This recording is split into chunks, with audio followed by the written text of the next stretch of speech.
Salut les amis de notre communauté, nous allons parler d'un sujet plutôt tabou. Les signes d'une relation déséquilibrée, relation dans couple, bien entendu. Êtes-vous aimé ou juste utile? Bienvenue sur Public Génie, la chaîne qui éclaire votre quotidien avec des questions puissantes et des réponses bien documentées. Aujourd'hui, nous vous posons cette question qui est directe. Êtes-vous aimé ou simplement utile dans votre relation? Commençons par définir le concept. Être un ou une utilitaire dans une relation, ce n'est pas rendre service de temps en temps. C'est vivre dans un système déséquilibré où l'un donne, soutient, finance, écoute, prend soin, pendant que l'autre reçoit, consomme, s'appuie. On ne parle pas d'amour ici, mais d'un rapport d'utilisation.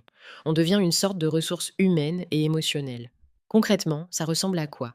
Vous êtes celui ou celle qui organise tout, qui gère les problèmes, qui soutient sans jamais se plaindre.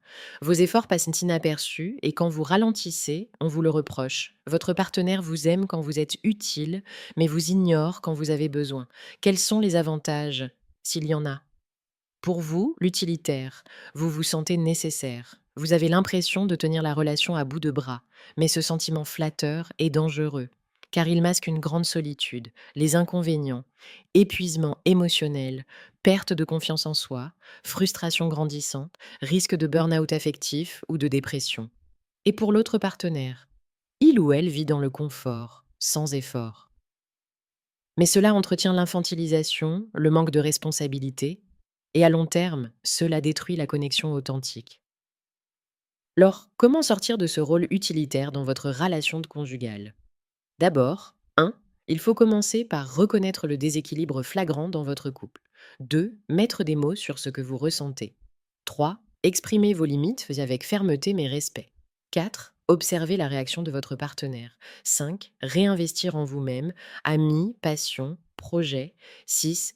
Et si besoin, demander de l'aide extérieure, par exemple, un conseiller en relation conjugale. Enfin, vous méritez d'être aimé et pour ce que vous êtes, pas seulement pour ce que vous faites. L'amour, ce n'est pas du service à la personne, c'était du respect, de la réciprocité, du soutien mutuel. Il est important de vous poser la question: suis-je un être aimé ou un outil bien pratique? Si cette vidéo vous parle, ne restez pas seul. Abonnez-vous à Public Génie pour recevoir chaque semaine des contenus qui vous éveillent, vous libèrent et vous outillent. Laissez un like si vous avez reconnu un bout de votre histoire. Et surtout, partagez-la avec d'autres personnes et laissez un commentaire, ce qui m'encouragera beaucoup. Quelle est la plus grande chose que vous donnez dans votre couple? Sans retour.